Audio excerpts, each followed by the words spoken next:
Hello, welcome back to another new edition of Green Terror Talk, the official podcast of McDaniel College Athletics. I'm your host, Avery Newport, here today for another season preview episode, and today we are previewing the softball season. To help me do that, I've got head coach Jessica Zavolta and catcher Bella Sylvester here as my guests today. Guys, thanks so much for coming on to the show today. Yeah, thanks so much for having us. Yeah, thanks for having us.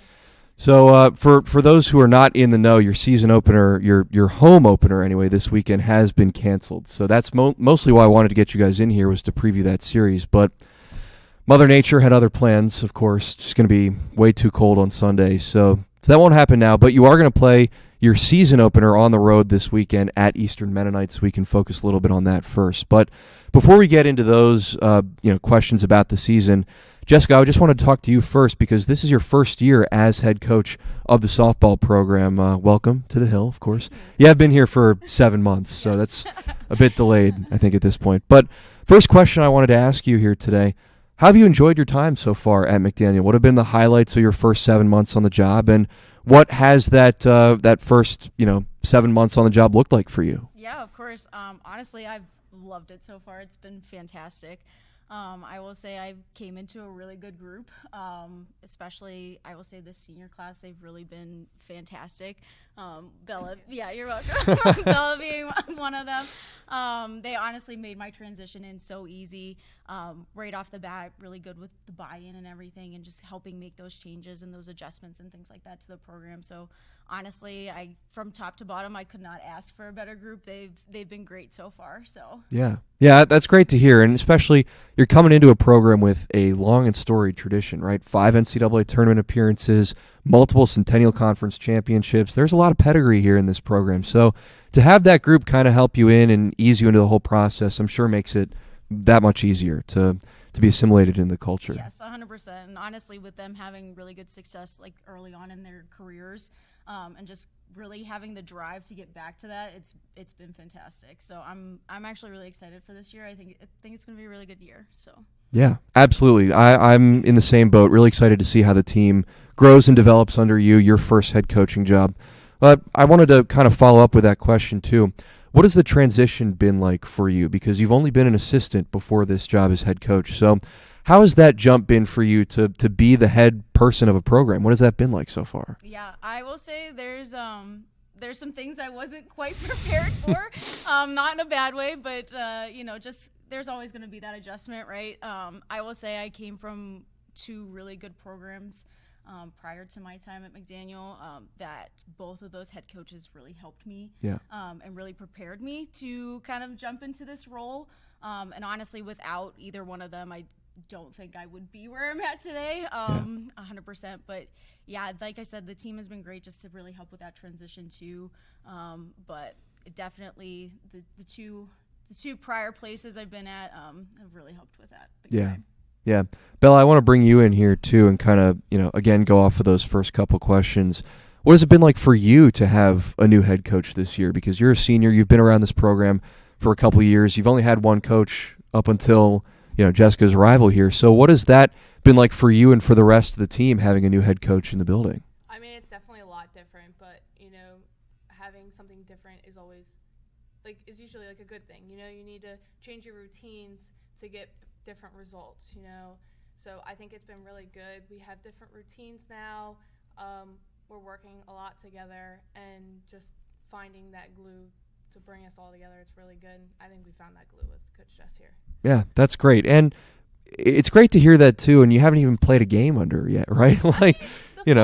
That's true. That's true. They don't really count, but yeah, preseason really kind of just foreshadows the real season. And so far, it's been really good. I think the drills have been working well and all that.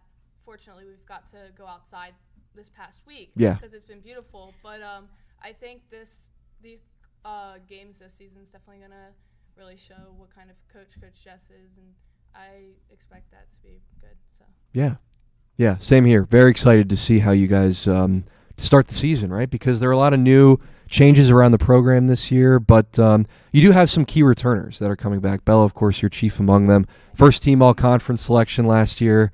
Had to mention it, But just to follow up with that, too, you were a first team all-conference pick at catcher. So How do you plan on following up your all-conference season last year? What are some individual goals that you have for yourself this season? Honestly, just working even harder than I did last year. Coach Jess was a really, really good catcher. I don't know if you've looked into that. So Believe me, I'm the research guy, man. I've been planning for this for the last couple days now, so I've been doing it. Picking her brain at a lot of things, changing some of my form that could definitely get a lot better. Expanding my knowledge of the game. I think I'm very knowledgeable about the game of softball. I think I have a high softball IQ, but you can always get better at everything. So sure.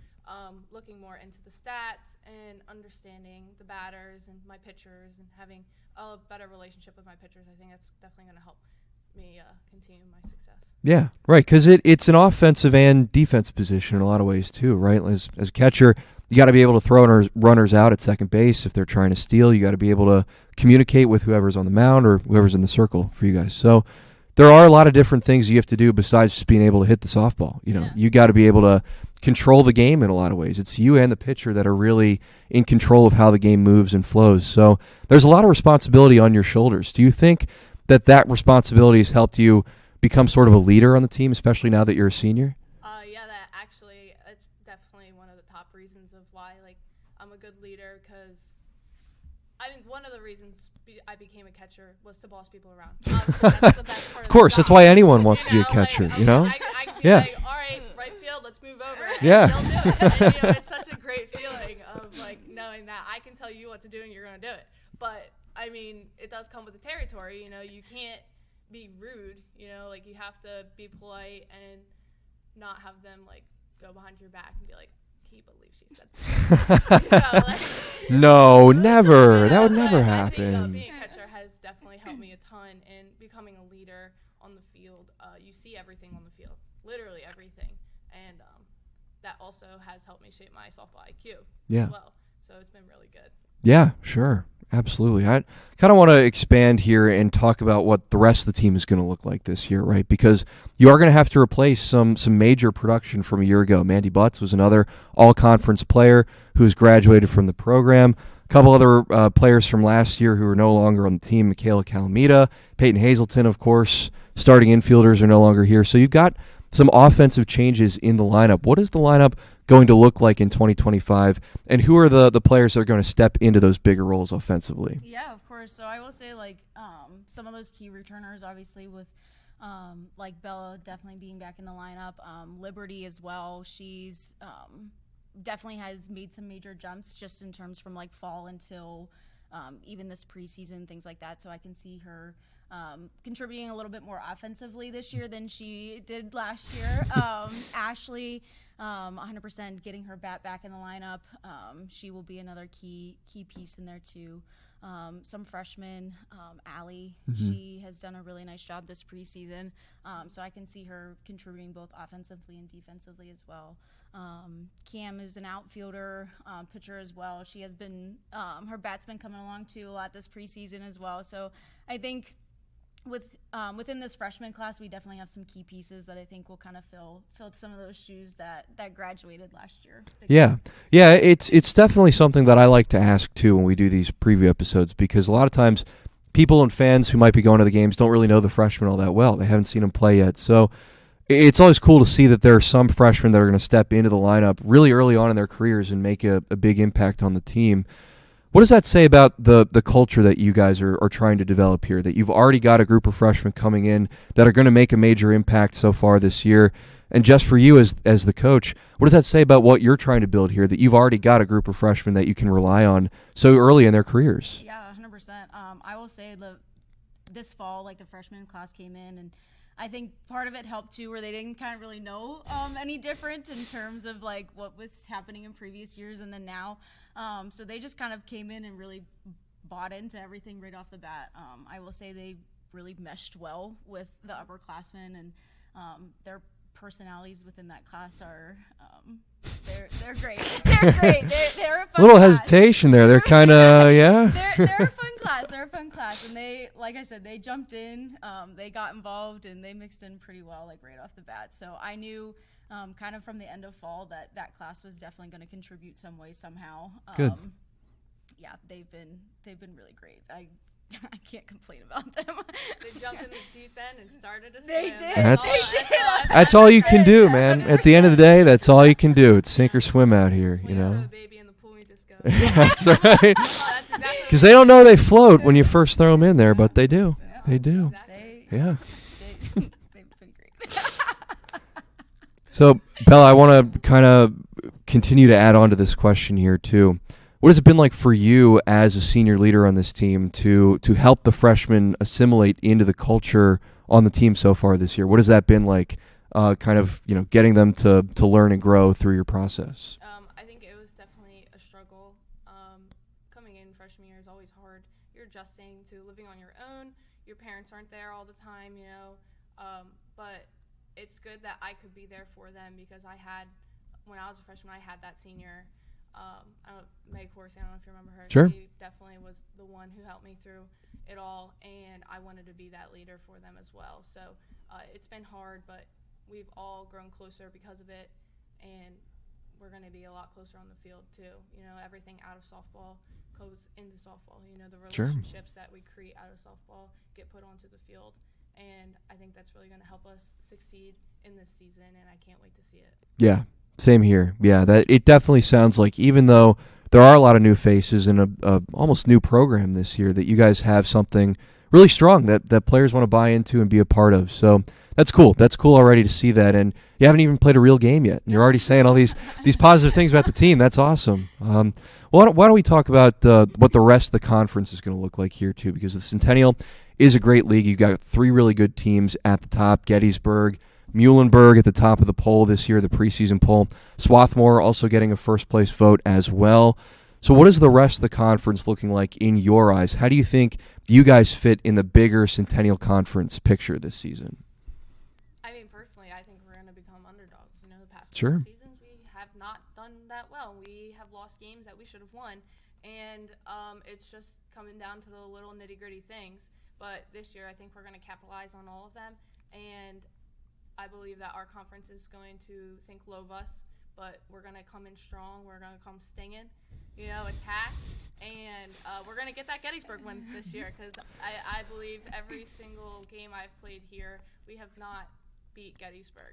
And There have been close ones too. Real nail biters towards the end. But unfortunately, in the books, that comes down as a loss, and I don't want that. So this year, we're going to come strong.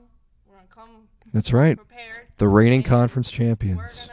We're gonna turn on Gettysburg because I'm not leaving. I'm not graduating without a win from them. See, this is the energy that you like to see in the preseason, okay? That game is months out, and you've still got the energy like you're going to play them in 10 minutes, Yeah. That's... We got to focus on the game in front of us. We got EMU tomorrow. Sure. And each game is going to prepare us for those big conference games. Of course. So we need to take what the wins and the losses, whatever happens, we learn from the losses and we capitalize on the wins. And that's kind of what's going to prepare us for the conference and how we're going to dominate the conference. Yeah. Great. I love it. Love the confidence. Because you can't play without having that confidence, right? You need to have it. That's what keeps you moving. You want to talk, you got to walk the walk. Exactly. That's right. So you've done the talking. Now it's the walking. Now it's the hard part, But you did mention that EMU series to start off the year. Let's talk about that a little bit. Of course, the opening series of the year on the road at Eastern Mennonite tomorrow at 1 and 3, a doubleheader on the road down there in Harrisonburg, Virginia. What have you seen so far from this EMU team? Either of you can answer this. What have you seen so far from them? What's the game plan? How do you plan on getting a series win, your first series of the year? Yeah. So done a little bit of scouting already. Watched, they played Messiah on Tuesday, so being able to kind of see that as well. Honestly, I think just going in and sticking with our plan. I will say I'm a little fortunate in that sense where they were in our conference last year. Sure. So I am very familiar with a lot of those players down there and a lot of players in the area. So I think that will kind of give us a leg up here. But they're also not a team that you can take lightly either. They'll sneak out a win. They come out aggressive. They come out fighting. And so at the end of the day, we just kind of have to stick to our plan and our game plan and our strengths that we bring as a team. And I think we'll definitely come out of there with 2 wins, 100%. Yeah, absolutely. And hopefully the weather will be better tomorrow, too. Of course, the weather on Sunday is going to be real cold, real chilly, but should get some nicer weather down there at EMU. It also helps too to play good teams to start the year, right? You can play anybody you want in your non-conference, but when you choose to play those tough teams, that really sets you up for success in the conference. I wanted to also touch on here the spring games. Of course, you guys are going down to Leesburg, Florida over spring break in the middle of March, and you've got some interesting schools here on the schedule for your spring your spring schedule. Yes. Rutgers, Camden, Ramapo, Farmingdale State, SUNY Geneseo. I'm sure I'm saying that wrong. Scranton, Juniata, that's a familiar team. We play Juniata pretty frequently. SUNY Brockport, Eastern Connecticut State, Babson, SUNY Cortland. A lot of New York teams, a lot of teams from up north. So how are you guys viewing this spring break schedule? Is it nice to play some teams that you're normally not familiar with playing? Does that kind of help you move on with the rest of your schedule moving forward after that? I will say it's nice being able to play other teams from different conferences and things like that. I will say this year our spring break schedule is pretty tough. A lot of the teams that we're playing have finished, top 1 to 3 within their conferences, and they're in some good conferences as well. So Sure. I think for us it'll be a really good challenging schedule to kind of come back and really get us prepared for Centennial Conference play. But I mean, I love going down to spring break. I think it's great playing, 2 different teams a day where Sure. you kind of can have that reset in between games where it's like, okay, maybe the first game didn't necessarily go the way that you wanted, but you're facing a new opponent now. You're facing, you might have a different game plan. You might have a different pitcher, and whatever the case is, that it just kind of brings that fresh light that you can kind of learn to like pick up. Sure. Yeah. Absolutely. And it's also a good team building experience, right? Like it's a trip you guys all take together. You can bond together as a group and go play somewhere different, play different teams. So, Bella, what is that like for you as a player that you get to have this team bonding experience with the team for a whole week? It's actually so nice. We have so much fun on these trips. I bet. Like, we usually stay in houses and we cook dinner every night, but this year's a little bit different. We're gonna stay in a nice hotel. But I think it's gonna be a huge bonding experience. It's usually either one way or another, and it's usually really good. Like the bonding experience is really good. Hopefully we get ice cream. Of course. Of course. And also wear some sunscreen because a lot Oh, of yeah. girls get heat rashes and all that, and it's a problem. Being in the equipment room, the only problem I have in Florida is washing the uniform. It's a bit Sure. hard, especially Of course. when we gotta hang them up. But no, I think it's so much fun. Florida, it's a great experience. Families get to travel down there. Yeah. You get to see your families when it's like really hard, especially to see your families during the week. It's really nice. You get to meet, I'll get to meet my teammates' parents and all that. So it's so nice. Put a face to the name. Yeah. Be like, yeah, that makes sense. Yeah, I see where she gets it from, Yeah, exactly. I think we're gonna do most of our bonding there and then just continue it back here at Westminster. Yeah, awesome. That's great. Well, this has been fun, just kind of going through the schedule, talking just a little softball with you guys. Any other goals specifically that you guys have for the team this season? Just specifically for you, your first season as head coach, what is something that you personally want to accomplish this season? Yeah, I think the biggest goal for us, and we've talked about this a lot, like as a team, as a group, this fall and kind of moving into this preseason, is just getting us back into the Centennial Conference tournament. Yeah. Being just a game, 2 games shy, I think is a lot worse than where you're so close but yet so far away at the same time. But Sure. I think really this year just getting us in a solidified spot back into that tournament. And like I said, with this group, I think it's very doable with the returners that we have, with the experience that we have coming back, and just these freshmen that have come in. I think we have a very strong group that's very doable for us this year. Yeah, absolutely. A good strong starting goal, right? You don't have to set them too lofty, but getting back into the conference, especially with this program's history and pedigree, is something that is definitely doable in year one. Bella, what about you? What is a specific goal that you have for yourself this season? We talked about making all conference again. Is there anything else that you personally want to accomplish and help the team accomplish this season? That's a hefty question. I'm not gonna lie. Take your time. I'm trying not to focus on such strong goals, because when I do that, I reach for the stars and don't even get halfway, right? So I'm gonna really truly focus on my hitting, have consistent hitting, and talking with, like, this sounds so stupid, but, like, creating a relationship with the umpires. You know, like, having a relationship with the umpires changes the game completely. Yeah, you know, sure. Especially behind the plate and at the plate. Right. You know, like, they'll give me those close calls. Like, if I'm at the plate and could be a ball, could be a strike, could be like ball, you know, like, so it's really good. So creating that relationship with the umpire so I can also help out my pitcher and focus on stealing more pitches.